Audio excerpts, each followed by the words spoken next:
qarət edilib.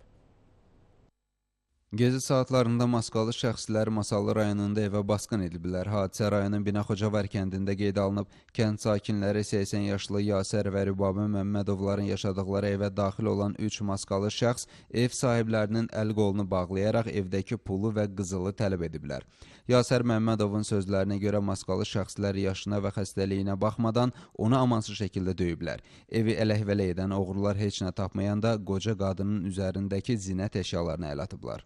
Sefimi açdı, qırmaq istəyirdi, dedim qırma.